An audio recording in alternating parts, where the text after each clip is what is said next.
জোয়ান কালে সময় থাকতে শক্তি থাকতে যারা ইবাদত করে না, শয়তান বুড়া কালে তাদেরকে ইবাদত করতে দেয় না।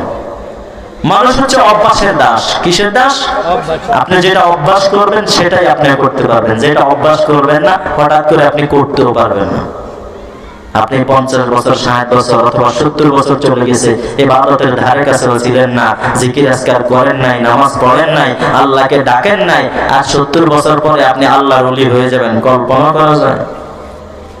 যদিও ভাগ্য ভালো হয় হায়াতটা ওই পর্যন্ত পান, তাইলে হয়তো আল্লাহ কোনো কারণ উসিলায় আপনি যদি চেষ্টা করেন পরিবর্তন হতেও পারে, কিন্তু ওই পর্যন্ত হায়াত পাবো এরকম কোনো গ্যারান্টি আছে?